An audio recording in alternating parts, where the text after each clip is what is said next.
नमस्कार पेंशन धारकों, आप सभी का स्वागत करते हैं एक बार फिर से हमारी इस YouTube चैनल पर। दोस्तों, इस समय की पेंशन धारकों को लेकर आज की जो तमाम बड़ी खबरें हैं वो इस वीडियो के अंदर हम आप सभी को बताने वाली हैं। चाहे आप EPS 95 पेंशन धारक हैं, चाहे आप सरकारी कर्मचारी, राज्य कर्मचारी पेंशन धारक हैं, तो दोस्तों आप सभी को यहाँ पर जो है बहुत ही महत्वपूर्ण खबरों के बारे में हम इस वीडियो के अंदर अवगत करवाने वाले हैं। जिसमें सबसे पहली खबर की बात करें तो दोस्तों आप सभी के लिए सबसे पहली बड़ी खबर निकल कर आ रही है। 9000 प्लस DA EPFO का नया नोटिस जारी। जी हां दोस्तों, EPFO को यहां पर जो है नोटिस जारी कर दिया है, जिसमें उच्च पेंशन या फिर हायर पेंशन चुनने वाली सभी पेंशन धारकों को 9000 प्लस DA की पेंशन दी जाएगी। और दोस्तों हाल फिलहाल में बात करें कि पुरानी पेंशन योजना को लेकर क्या बड़ी खबर आई है, तो दोस्तों केंद्र सरकार जो कि पुरानी पेंशन योजना को लगातार नकारती नजर आ रही है, दोस्तों आज भी केंद्र सरकार ने यही मिला जुला जवाब आप सभी पेंशन धारकों के लिए दिया है कि केंद्र सरकार पुरानी पेंशन योजना पर लौटना नहीं चाहेगी, वह नए पेंशन सिस्टम के अंदर समीक्षा करके आप सभी को पेंशन प्रोवाइड करवाएगी। वहीं बीते दिनों के अंदर दोस्तों आप सभी के लिए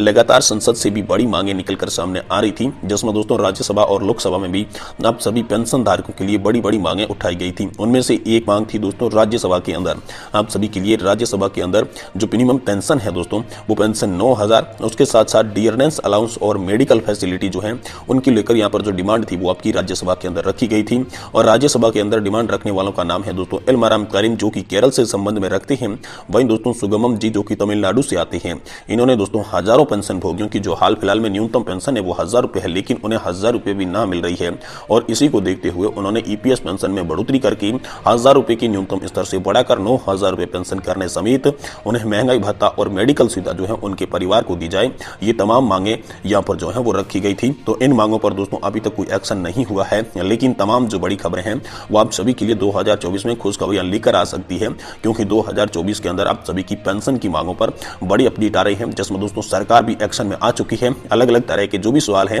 उस पर अब सरकार के जवाब आना शुरू हो चुके हैं। वहीं दोस्तों श्रम मंत्रालय का एक बड़ा जवाब सुप्रीम कोर्ट के फैसले पर भी आ चुका है। तो आखिर श्रम मंत्रालय का बड़ा जवाब सुप्रीम कोर्ट के फैसले पर क्या आया है, चलिए आपको विस्तार से इस वीडियो के अंदर पूरी जानकारी देते हैं। लेकिन इससे पहले दोस्तों आपसे निवेदन है कि आप चैनल को सब्सक्राइब करें और वीडियो की जानकारी अगर आपको अच्छी लग रही है तो दोस्तों आप वीडियो को भी यहाँ पर जो लाइक जरूर कर दें। तो चलिए शुरू करते हैं। देखिए दोस्तों, यहाँ पर जो है हाल फिलहाल में सुप्रीम कोर्ट के मामले पर श्रम मंत्रालय ने अपना स्पष्टीकरण जारी कर दिया है। जी हाँ दोस्तों, माननीय सर्वोच्च न्यायालय ने दिनांक 4/11/2022 का जो निर्णय दिया था उसमें दोस्तों 22 अगस्त 2014 की जो अधिसूचना थी, जिसमें 509 की जो निहित प्रावधान थी, उस प्रावधान को बिल्कुल ही सुप्रीम कोर्ट ने सही माना था। तो ऐसे में सुप्रीम कोर्ट का जो निर्णय दिया गया था उसकी हाल फिलहाल में जो है वो जांच चल रही है। इसीलिए श्रम मंत्रालय ने कहा है कि श्रम मंत्रालय फैसला लेने में देरी इसीलिए हो रही है क्योंकि सुप्रीम कोर्ट ने जो निर्णय दिया था उसकी जांच चल रही है। जांच के कारण ही यहाँ पर जो है वो निर्णय लेने में देरी हुई है। ये बड़ा अपडेट आप सभी के लिए श्रम रोजगार मंत्रालय की ओर से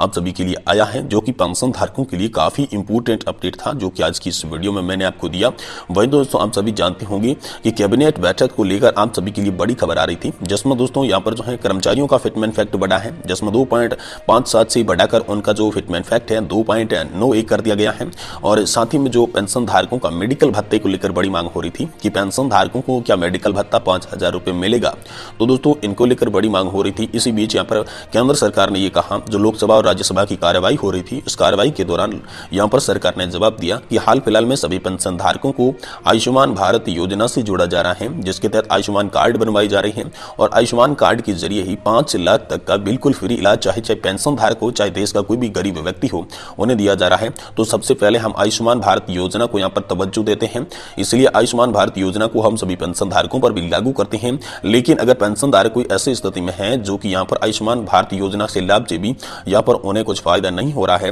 तो पेंशन धारकों के लिए फ्री मेडिकल सुविधा, और इसमें बिल्कुल ही कागजी वर्क बिल्कुल ही कम होगा। आपको नाम मात्र का कागजी वर्क करते ही सीधा आपको जो है वो पेंशन के साथ साथ आप सभी का जो मेडिकल बिल है वो भी आपका पे कर दिया जाएगा। ये बड़ी खबर है, लेकिन इसके लिए आधिकारिक तौर पर जो है अभी बयान चल रहे हैं। आधिकारिक तौर पर कोई लेटर जारी नहीं हुआ है, अभी तक लाभ मिलना शुरू नहीं हुआ है, लेकिन सरकार ने ऐसा आप सभी के लिए हाल फिलहाल में वादा किया है, जो कि हो सकता है दोस्तों आने वाले समय में आपको बहुत जल्द इसके बारे में कोई बड़ी खुशखबरी भी देखने को मिल सकती है। वहीं दोस्तों आप सभी के लिए बात करें कि कैबिनेट की जो बैठक हुई थी उसमें दोस्तों पेंशन DA और एरियर पर क्या बड़ी खबर है, तो दोस्तों कैबिनेट बैठक के अंदर पेंशन को लेकर पहले जो 3 लिस्टें जारी की गई थी उन्हीं लिस्टों को तवज्जो दी गई है, जिसमें दोस्तों यहाँ पर 5000 रुपए प्रतिमाह पेंशन, 7500 की पेंशन व 9000 रुपए की पेंशन, ये जो 3 अलग अलग तरह की पेंशन दी जा रही है, ये दोस्तों एवरेज पेंशन बताई जा रही है, जिसमें 9000 9,000 रुपये पेंशन उन लोगों को मिलेगी जिन्होंने यहाँ पर जो है हायर पेंशन या फिर ज्वाइंट ऑप्शन का फॉर्म भरा था। तो उन लोगों को जो है संयुक्त जो फॉर्म भरा था उन लोगों को न्यूनतम जो पेंशन है वो 9,000 रुपये की दी जाएगी।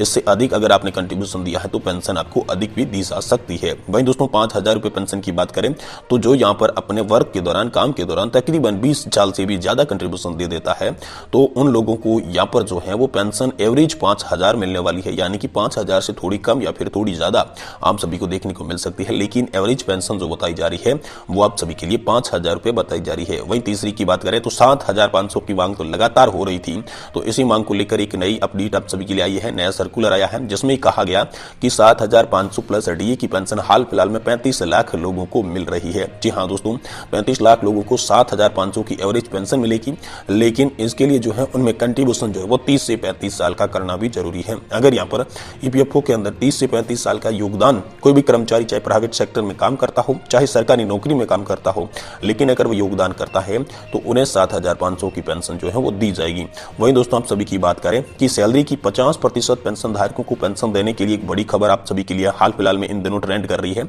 आखिर वह बड़ी खबर क्या है, चलिए आपको बताते हैं वीडियो के अंदर विस्तार से, लेकिन आप लास्ट तक देखेंगे तभी आपको पता चलेगा कि आखिर हमें 50% पेंशन कैसे देखने को मिलेगी। तो दोस्तों आप सभी लोग जानते होंगे कि हाल फिलहाल में पुरानी पेंशन योजना यानी कि ओपीएस को लेकर लगातार सरकार पर चौतरफा दबाव बनाया जा रहा है, जिसमें कर्मचारी संगठन है जो लगातार आंदोलन, धरने, प्रदर्शन कर रहे हैं और तमाम आंदोलन और धरना प्रदर्शन और इनकी मांगों को देखते हुए केंद्र सरकार भी अब ओपीएस के मुद्दे पर खुलकर बोलने लगी है, जिसमें दोस्तों पुरानी पेंशन योजना लागू करने की मांग कर रही सभी कर्मचारी पेंशन धारकों और ईपीएस 95 पेंशन धारकों के लिए यहाँ पर जो है एक ऑप्शन खोजा जा रहा है जिसको माना जा रहा है दोस्तों जीपीएस यानी कि गारंटीकृत पेंशन स्कीम, जिसमें दोस्तों वित्त मंत्री ने जो एक कमेटी गठित की थी वित्त सचिव टीवी सोमनाथन की अध्यक्षता में, उस कमेटी ने भी यहाँ पर सुझाव दिया है कि पेंशन धारकों को मिनिमम गारंटीड पेंशन रिटर्न्स वाली जो है वो पेंशन स्कीम चाहिए, इसीलिए लगातार ये प्रदर्शन हो रहा है। तो उसमें दोस्तों सरकार अब इस नतीजे पर विचार कर रही है कि क्या आंध्र प्रदेश का मॉडल एक बार फिर से देश में ओपीएस की मांग को दबा सकता है। क्या ओपीएस की मांग कर रहे सभी कर्मचारी और पेंशन धारकों के लिए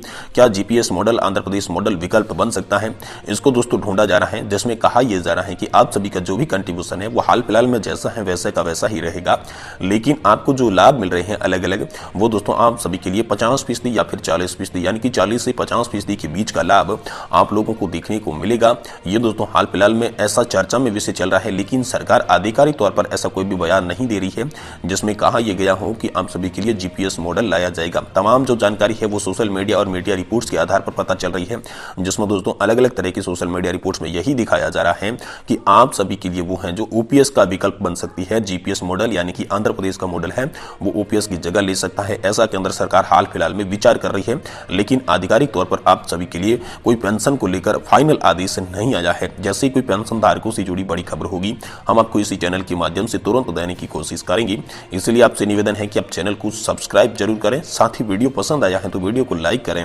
और अपने पेंशन धारक मित्रों के साथ शेयर जरूर करें। आप सभी का बहुत बहुत धन्यवाद।